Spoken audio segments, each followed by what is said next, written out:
It's the only Good, good morning, friends of Blood Bowl Nation. I'm Gamba, and I'm here with Gengar, again.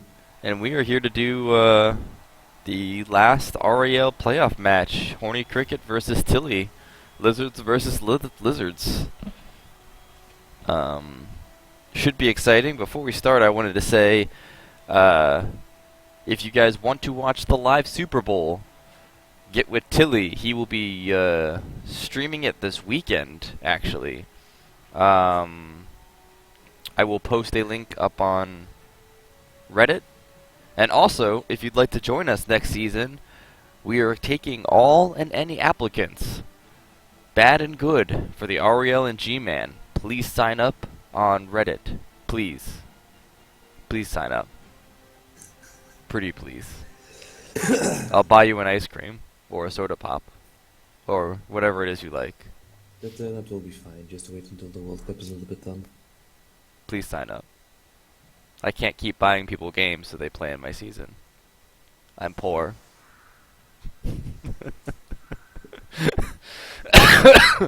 And dying, still. Alright, so let's get into this. We got two juggernaut teams of Lizardmen going against each other. One who has a wizard. And an extra reroll. And an extra reroll. As we all know, Horny Cricket, by far in the REL, probably has the best skinks. Almost all of them have block, and extra movement, and sure feet, and sidestep, and diving tackle. So as you can see here, Pretty much a complete skink. The only thing he's missing is agility. yeah, yeah. Well, he had one. I think it got killed. I think he had a plus agility skink. That figures. Yeah.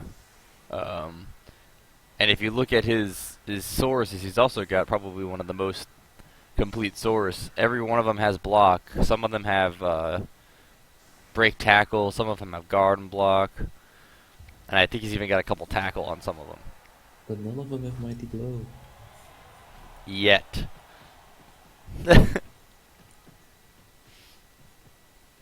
Anyway. Oh. Actually, a All smart move there. Kind of risky, but And now we can give it to his Croxigor. to the Crocs. Play some Crocs ball.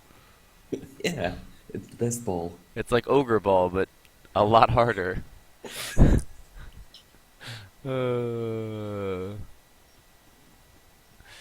Actually, it's not really that much of a difference between Crocs ball and Ogre ball. no, just agility 1 to agility 2. Ah yeah, but never dodging. Yeah. Right. Without break tackle, you're not. Yeah.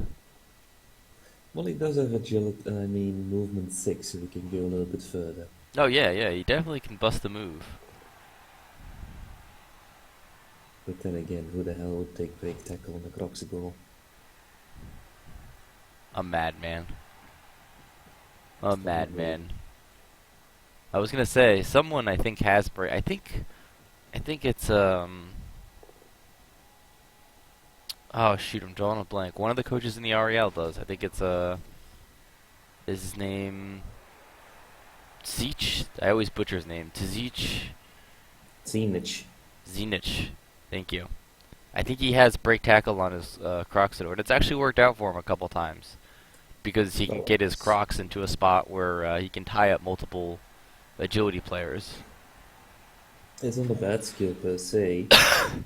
It's just that, in general, the Crocs is going to be just tying up players and stand there. Oh yeah. Ooh, that is a good fireball. All of a sudden, I'm afraid of fireballs. I am too. I think it's all the matches me and you have watched together have been a fireball that has just destroyed the cage every time. Yeah, but last two fireballs I've seen in action were shit. Uh huh. And I'm probably going to take a fireball in my next game myself. So right now I'm like, am I going to give my opponent a wizard or am I going to fire a player? Ooh.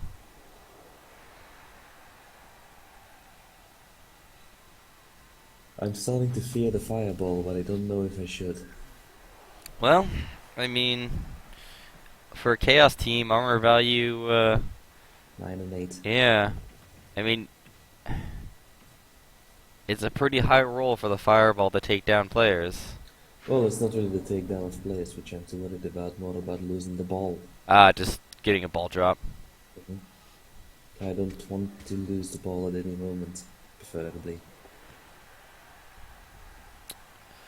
Yeah, it's tricky.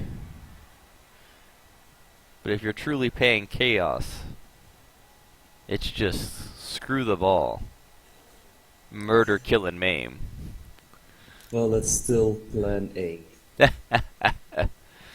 Uh, Then again, in a perpetual league like this and other perpetual leagues, I have never seen a Sawdust team go for the mighty blow guard tactic. Or, a few blocks, but rather go for break tackle and those other skills, which are also nice. mhm. But isn't it easier to level up a Sawdust with mighty blow? Yeah, I would agree. I think it's because of, well, I can speak for the REL. There is so much block and there are so many bashy teams in the REL that if they don't have block, they'd be at such a disadvantage. You, Well, it depends if you can call it a disadvantage or not. You can still use those guys to block non-block people. Just be a little bit smart about their blocks and do those like later after you've done the safe blocks. I agree. I agree with that fact, but the way I look at it is, majority of the REL is Lizardmen. So getting block from the Gecko puts you at an advantage against the Lizardman who doesn't have block. I guess it will give you an advantage to maybe win the first season, but the second season your lizardmen are going to be a lot stronger because they will have a lot more SPP Yep, than on those block lizardmen. exactly. Um, I don't think anybody was thinking about that season one. I think everyone was going for the short-term gains. Well, they also have the sort of like reasoning, which I don't think is bad, that like more blocks equals, More uh, SPP. yeah, you get more blocking chances and more SPP, but I think Mighty Blow in the end has a lot more results with all these lizardmen teams because you can just go on Skank again. That's an interesting thought. Now, I wouldn't be opposed to block then Mighty Blow. Well, I would rather do it the other way, like just go block and go Mighty Blow and then block, because 6 SPP is easy to get in the Hmm. beginning. 16 is a little bit harder, but Mighty Blow really will help to get you to that 16. Well, block, if you're lucky, yeah. Well, I could say, like I said, I could agree with the school of thought, especially like, let's say it's the beginning of the season, you're a fresh roll team, right? Yeah. Getting block lowers your chances of turnover, and lets you take more risky die blocks every now and then. If you have block and it's a 1 die and they don't have block, you have a higher chance of knocking them down and taking, Yeah. relatively safe block. But I can see where you're coming from as well, where if you have Mighty Blow and there's Sauruses, so it's almost always going to be a 2-die block as long as it's not against other Sauruses. It's basically just a thing of being risky in a game like Blood Bowl. Hmm. I think a lot of people are going for the very try-hard build, so block's the smart way to go because it minimizes risk on dice rolls. Yeah, like for example, how I built up my last two string teams, a Chaos team and an Orc team. Mm. Pretty much the opposite of how people play with all the block and the guards. I do get the guards, but I get a lot of Mighty Blow as well. And the result is that I've twice been the highest developed team of the league.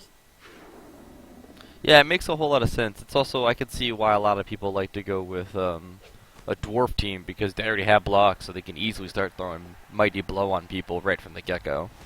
Nope, most 12 people just get guard first for the string advantage. That's true. Guard and Mighty Blow. No, mainly just guard. Really? I Yeah. love Mighty Blow on a dwarf team. I know, but they usually, when I see it, they all get guard on every dwarf possible, and then if the Longbeards still have a skill left, then yeah, Mighty Blow is probably the second skill. See, in that situation, I would think to go the other way because, like you said, it's easy to get that first 6 SVP in a fresh season. You already have the advantage of having block on everyone. I would, with the dwarf field personally, I would kind of like try to assess roles to certain skills.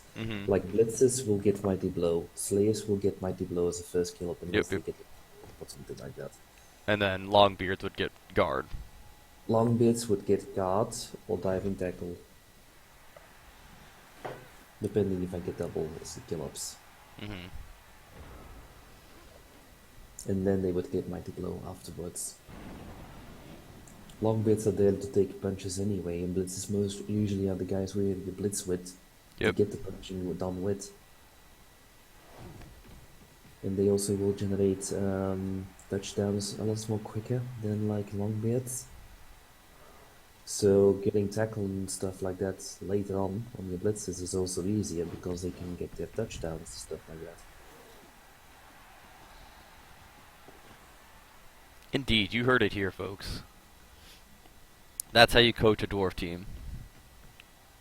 Well, everybody has their own way about it. It's just how I coach mine.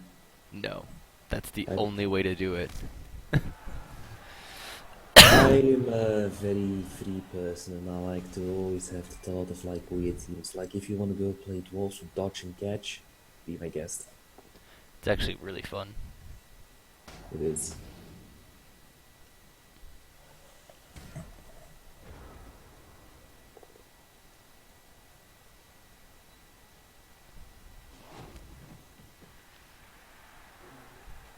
Lot of turnover back and forth This right is now. this is a typical Soros game right now. Oh yeah. I'm saying Soros game, but it actually is a Lisbon game. But to be real here, the Soroses are fighting each other while the Kings are just taking punches, trying to get the ball away. But they're gonna. It's a real punch out at the moment. And Oh yeah. I think that the winner of the punch out at the moment is Tilly. Oh, definitely. Just because the fact is, as long as he keeps Horny Cricket from getting the ball, it's his win because he gets the ball back next drive. Yep. That's the way of the big teams, trying to just screw up the opponent's drive with lots of punches and lockups. Yep. All you have to do is sit there on the ball and wait And punch. and punch, and hopefully the punches break more armor than their punches break your armor. Well, which is in this case just like all the Soruses are going to live and all the Skinks are going to die. Yeah, yeah. Which is a good game. The only thing that would make it better is if there was dead elves. Maybe one of the Skinks is an elf in disguise. I hope so, and I hope he dies a terrible death. So, some fun, interesting news for that was a risky move right there. A 75 pick up with a reroll, which is not too bad, but Oh, paid off. Turnover, but he's got the ball, and that's Yeah. nice. And he doesn't have the ball anymore. Lose it. Yep, there goes the ball. At least the effort was there. Yeah, maximum effort indeed.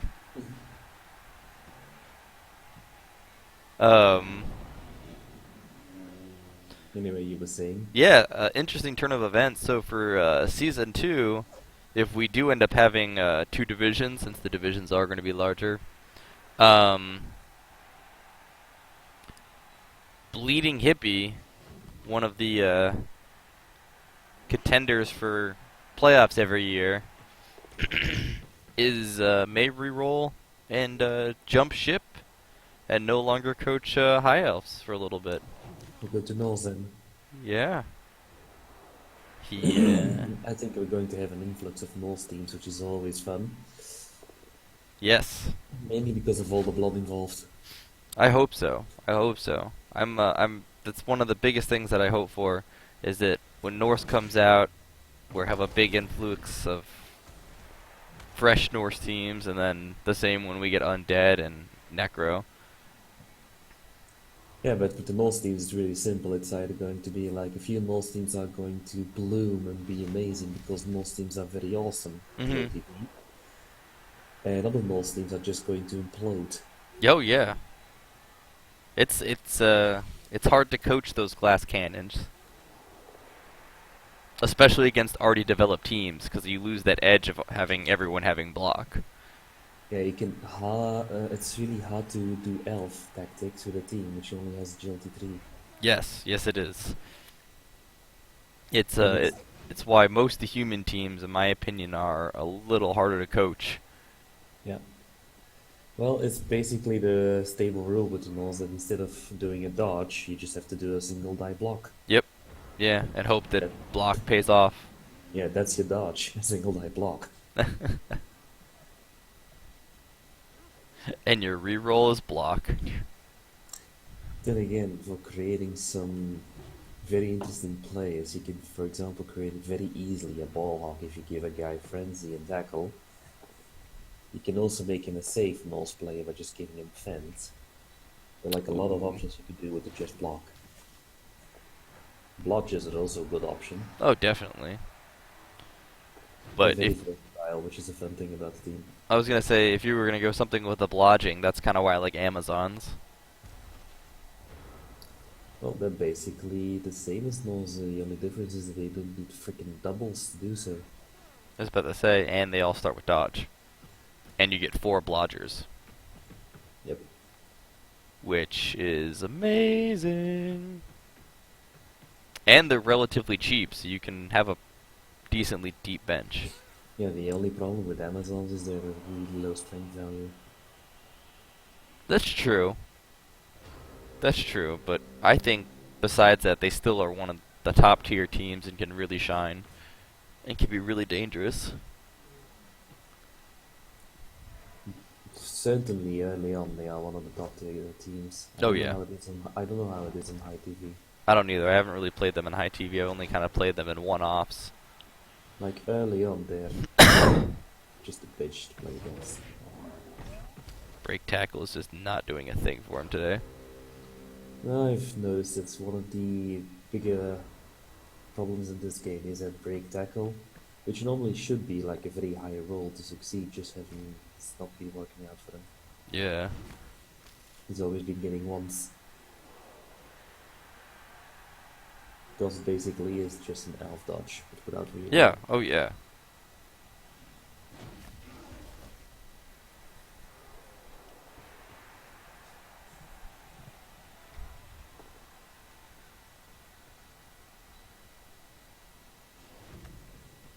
And if I'm correct, then this should be an equalizer. Would be an equalizer. If this pass succeeds, Oh yeah. there's a double 6. Ugh. Eh.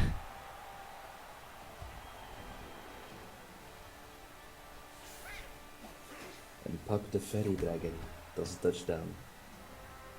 Gosh darn it, Puck the fairy dragon. It's funnier when you're a person who has played Dota before. Because that character is all about shifting and teleporting and mimicry and all that shit. All I think about is Puff the Magic Dragon. I don't even think of Dota. It's just too close to Puff the Magic Dragon. Yeah, it is. Basically, if you play Heroes of the Storm, you also have like Pride Wing or something along those lines. It is basically the same character. Because it's both states in state war. Well, Cricket's down two players. 2 kings and then Lizard off. And he's got a lot of ground to make up. He's gonna have to force a turnover and play pretty aggressive to try to stall out for a draw and come back in overtime if he I wants to think the win best this. thing we can do right now is actually try to focus on getting all these Sauruses locked up Mhm. and then getting these skinks outplayed by at least one Saurus. So we can get his three stinkinks in some sort of a stable cage on the sidelines to get a quick touchdown and then try to stall it to like overtime.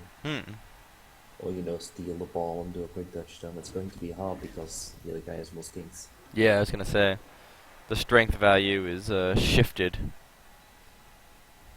Well, no, you're one person right now, just not do that. It is when it's a skink and you need your skinks. I don't have that much experience in this team, so I guess you're right. Well, I don't have a whole lot of experience in Lizardmen, but playing in the REO with them 2 seasons and it being pretty much Division 1 as both seasons have been like heavy Lizardmen. So doing a lot of mirror matches, you find yourself really relying on your skinks. Pardon me, because it's easier to get a skink to assist on a block, and it's less costly to get a skink to assist on a block than try to double up on sources for Yeah. assist. I just know that with other teams, if I would have the ball, I would just, maybe if I'm a team who can take a beating like Orcs or Dwarves, but I would just put my guys versus those lizards and then just play a skank versus big guys match. A lot of Lizardman coaches don't like to sacrifice their skinks like that, especially with how developed they are. You know what I mean? Yeah, but they can't do anything when all of their Sauruses are having a guy right in front of them Yeah. unless they break tackle. So what most of them usually do is try to release all the skinks and focus in on one guy to knock him down. And then all those skinks are at one spot, and you can just do whatever the hell you want with those 3 other guys you got left.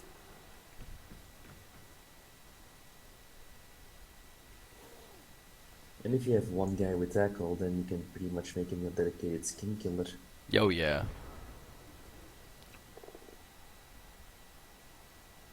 It's always fun and easy to kill one of those buggers, so... Tackle Mighty Blow. That's what he needs to kill him. That's for the for sure kills.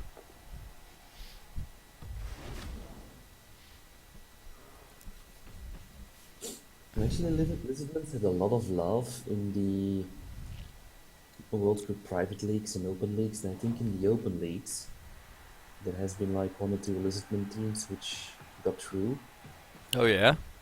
but I do know that in the private leagues that all the Lizardman teams got eliminated, Oh wow. so far I know. That's surprising. Well, in the open leagues, like where you have to do like 20-0, like doing 20 matches in a row and then 0 losses, that's where I think a certain guy called Drake or something like that got like a 20-0 Lisbon team. Nice. I can see where it'd be hard to do that with Lizardmen, because starting off is rough with minimal skills. That's 1, and 2, even if you have a good start, there are still ways to counter a Lizardman team with, for example, a blotchy elf team, Yep. Yep. Blodgy Elf. or just an orc team and outbash him, or even a dwarf team with all the gods. Oh no, Dwarf is, in my opinion, Lizardman's bane. As long as you can keep those Sauruses just tied up. Which is pretty easy since most Lizardman coaches don't have break tackle. Yeah. Then a dwarf can just go havoc. Yeah. If a dwarf gets on any of those lizards, the skinks, they all have tackle for the most part. It becomes just a murder show. Which is always nice to see in my eyes. It is.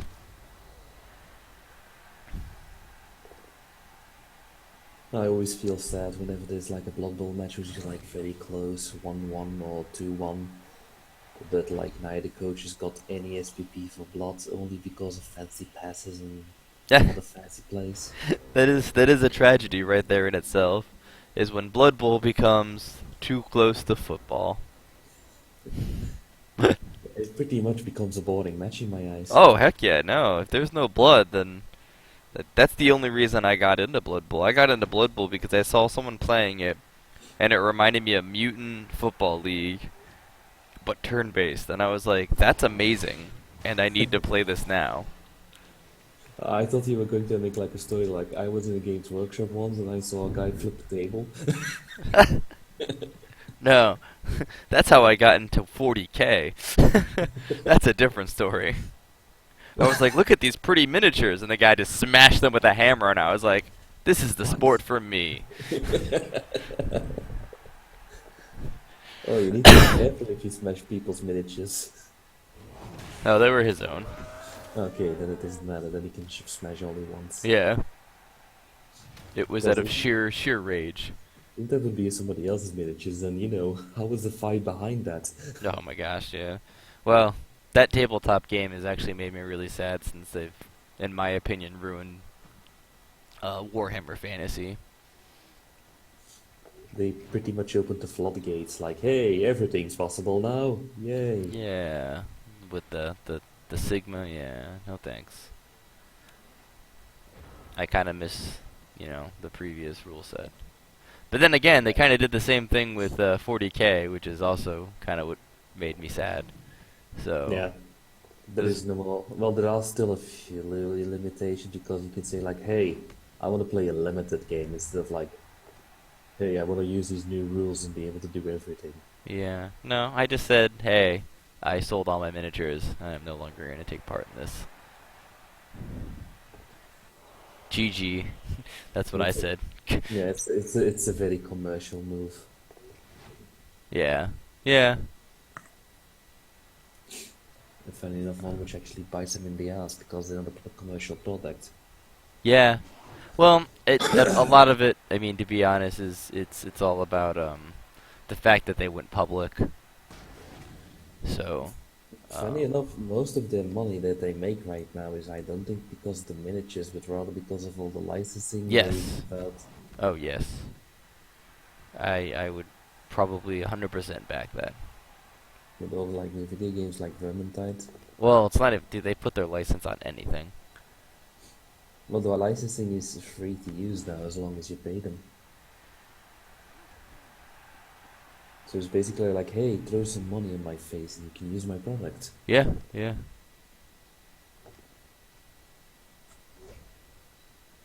Oh, that was Yeah, so this close. this this is a big chance right now for Oh yeah. Quantum Cricket to make the equalize because that skink is in a really good position. I was surprised he didn't do a dodge beforehand, before trying the block and trying to do a Right, dodge and a right, going for it. Yeah, so he right wasn't. here, right here. There's a really big chance to let the skink just go Yeah, home. that's what I'm saying. Right now would be the time I would just make that run, man. Just take the run right now. I mean, you have a dodge, but he has no tackle, so you get a free reroll, and you're 1, 2, 3, 4, 5, 6, 7, 8, 9, 10. You're almost there. You could at least get away from all the Sauruses. Now, then again, I've had it happen to my humans as well. If you have an right here is the reason why I should have gone for the That's dodge. what I'm saying. Yeah, but with my human, I once had it with my one of my human catches, which I immediately fired the game afterwards. Hmm. But he had two touchdown attempts of the whole match, and I could win 2-1. And it was both a 67% with a dodge. So let's say a 89% to do Hmm. that thing. They both failed with double ones. I mean, it happens. I'm not gonna say. I'm not gonna say it doesn't. Um, but It's a probability, but when it happens, it's just like, fuck you. You're fired. Go look for another job.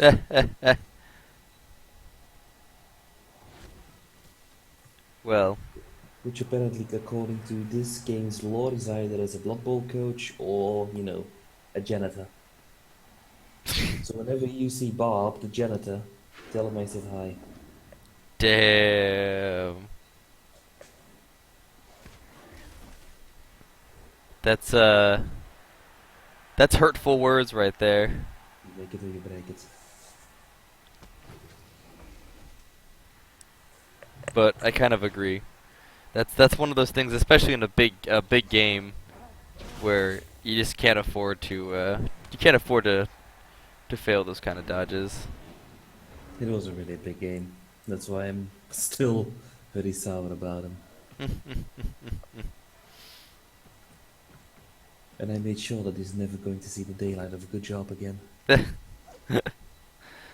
The only way you can do that is by taking him out back and shooting him. Nah, then he's dead already. Exactly. I'd rather see him suffer through his miserable life. Knowing that he can never be a Blood Bowl Anything. player ever again. Nope, even if he wanted to. Oh, man.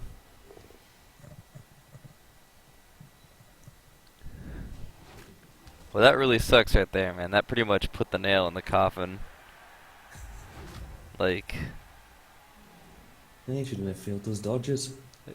you should have attempted those dodges to begin with. But they were... Even a kid could have done them. Then again, we say this now, and we rewind time, and then he does the dodges, and then he fails them, and we would have been like, you shouldn't have made those dodges. You should have tried to block him free. Any coach would have known that. uh, at least we can be on this wonderful soapbox. And that's another knockout king for Horny Cricket. Yeah. Oh no, this match is pretty much done. He's pretty much. Yeah, this was the point of the match where I was thinking, like, what is he going to do? Does he still have a skink left? Not anymore. He doesn't. They're all gone. I think the whole match was decided pretty much on that one fact where he didn't dare to go for the, like, dodge with the skink. Well, that was the last chance. That was the redemption shot right there. He had the he had an open hole, and he wanted to. He got a little greedy, probably, because I've been there, where you go for the extra block, you know, because you think it's a safer move besides the dodge. But to put it in soccer terms, it's pretty much like being Diego Maradona standing in front of an open goal, trying to do a little trick before you score. Ouch. Ouch, dude. That was mean. I'm sorry, Horny Cricket. You don't deserve this. I'm always mean in mornings. And bam, 2-0. Tilly going to the finals. Tilly's going to the finals. So it's gonna be skinks versus dwarfs, and my money is on dwarfs. Even though I gotta root for my league that I'm in, and I hope Tilly wins because he represents America, and that'd be America 2, rest of the world 0. Yeah, but apparently the dwarves are Australian. Yes, they are. They are Well, Australian. I'm still going to root for G-Man, but still. Dang, that's hurtful. If I go Europe? Hey man, you're the one who's playing the joke teams. You should be getting your act together, and then you can represent Europe. Eh. Meh. It's that kind of attitude, and that's why the Aussies are walking all over you guys. Careful, I might actually go with the Chaos team next time. No, I'd like to see that. You'd like to see your players dead. Not mine.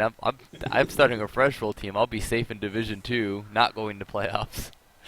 Well, I'm going to start with a new Moles team, so I'm going to be starting at the bottom again. Excellent. Well, remember, we've changed up a lot of the rules, so there is the wild card. I know. But it also depends on how many people will sign up. For example, if we get 28 for each, like Rel and G-Man, then, we could do divisions, and it's pretty possible. But if we get, like, I don't know, like 50 people, then you get 3 divisions, and I think the third division doesn't have a shot at that, now does it? I will make it so. I will make it so. If I have to make it to where there's a wild card per division, I will. I think that'd keep things interesting anyway. But all the maths and all that other jazz, I'll leave that up to you. Yeah. Well, it's not just up to me. It's also up to my supporting admins. to make sure that they don't veto it into the ground. Yeah. And a nice double Saurus punch, I mean Coxicor punch to win the match. Oh boy. He is a Well, pretty much deciding factor if you look at armor breaks. oh yeah, and touchdowns. That's always a deciding factor. It's a given. Mainly, you can see it right here in the stats and the breakdowns. I mean, just successful blocks is pretty close, but here's where it breaks down: is 50% ball possession. That's key to any sports game, any sports ball game. Yeah, you gotta remember though that blocks succeeded also counts pushes. Yeah, yeah, I know. That's why I You said could, you that's could also okay. have, you could also have like 60 blocks succeeded and the opponent can have like 40 blocks succeeded, but they could all be punches. That's true. Well, Also, unfortunately. Oh, sorry. go back to the SPP like earnings for a second. Yep, that's a very good Dota team if you would use a puck, Undying, and Lifestealer. That's a good combo. Unfortunately, that is the end for Horny Cricket's run this season. Congratulations, Tilly. We will see you in the Super Bowl. I believe they are playing this weekend, like I said. If you want to catch it live, he is streaming. If not, stay tuned to my channel. Obviously, I will talk about it and watch it and make oohs and ahs. To be fair, I probably am going to watch it later because I got my own match today. Is it the weekend already? It is Saturday today for me, yeah. Maybe it's not for you because you're 8 hours No, behind. technically it's Saturday. It's Mazel 1, tov. okay. Yeah. So, It's 7 in the morning here, so yeah, it's 12 at night here. 12:44, so it's Saturday. All right. Well, so if you want to watch this game that's apparently probably going to be played tonight, find Tilly and I will try to post all the info on Reddit, and if not, I will make sure I record it and put it up here. Till later, sign up for the REL and G-Man, or I'll find you and beat you to death. I'm serious.